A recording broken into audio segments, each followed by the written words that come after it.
اے لوگو میری بات غور سے سنو، کیونکہ ممکن ہے کہ اس سال کے بعد میں تم سے دوبارہ نہ مل سکوں۔ یہ الفاظ تھے ہمارے محبوب محمد الرسول اللہ صلی اللہ علیہ وسلم کے جب وہ خطبہ حجۃ الوداع دینے لگے۔ یہ وہ خطبہ ہے جو پوری انسانیت کی نجات کا راستہ رکھتا ہے اور مسلمانوں کے لیے قانون کی حیثیت رکھتا ہے۔ اگر تم مسلمان ہو تو تمہارے اوپر یہ ضروری ہے کہ تم زندگی میں ایک بار اس خطبے کو بڑے غور و فکر سے سنو۔ آؤ میں تمہیں اپنے نبی کا آخری تفصیلی خطبہ سناتا ہوں۔ نبی اکرم صلی اللہ علیہ وسلم اپنی امت سے اس طرح مخاطب ہوئے کہ تمام تعریفیں اللہ کے لیے ہیں، ہم اس کی حمد کرتے ہیں، اس سے مدد مانگتے ہیں اور اسی سے بخشش چاہتے ہیں۔ اے لوگو میری بات غور سے سنو، کیونکہ ممکن ہے کہ اس سال کے بعد میں تم سے اس جگہ دوبارہ نہ مل سکوں۔ اے لوگو جس طرح یہ دن، یہ مہینہ اور یہ شہر حرمت والے ہیں، اسی طرح ایک دوسرے کی جان، مال اور عزت بھی تم پر حرام ہے۔ اے لوگو یاد رکھو تمہیں اپنے رب کے سامنے حاضر ہونا ہے اور وہ تم سے تمہارے اعمال کے بارے میں پوچھے گا۔ خبردار، زمانہ جاہلیت کی تمام رسمیں میرے قدموں کے نیچے ختم کی جاتی ہیں، جاہلیت کے تمام خون معاف کیے جاتے ہیں اور سب سے پہلے میں اپنے خاندان کے خون ربیعہ بن حارث کے خون کو معاف کرتا ہوں، اور زمانہ جاہلیت کا سود بھی ختم کیا جاتا ہے، اور سب سے پہلے میں اپنے چچا حضرت عباس بن عبد المطلب کا سود ختم کرتا ہوں۔ اے لوگو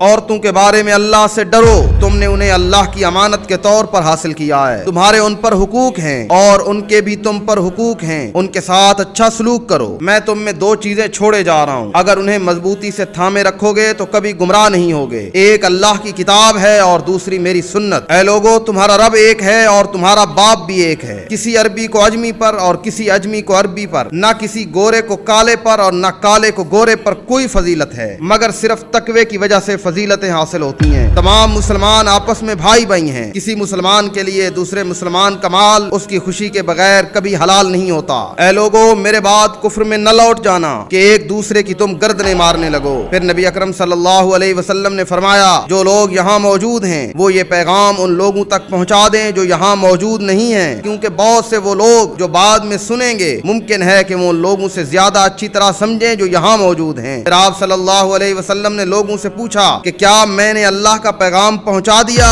تو سارے کے سارے لوگ بیک زبان گویا ہوئے کہ جی ہاں آپ نے پیغام پہنچایا نہیں بلکہ پیغام پہنچانے کا حق ادا کیا ہے۔ پھر میرے اور آپ کے محبوب محمد الرسول اللہ صلی اللہ علیہ وسلم نے اپنی مبارک انگلی کو آسمان کی طرف اٹھا کر 3 مرتبہ فرمایا اے اللہ گواہ رہنا، اے اللہ گواہ رہنا، اے اللہ گواہ رہنا، میں نے آپ کا پیغام آپ کے بندوں تک پہنچا دیا ہے۔ تو اب آپ کا یہ فرض ہے کہ اپنے نبی کے پیغام کو آگے پہنچاؤ اور اس خطبے پر عمل کرنے کی کوشش کرو، کیونکہ یہ آخری تفسیری خطبہ دے کے وہ آپ کا محبوب اپنی امت سے جدا ہو گیا۔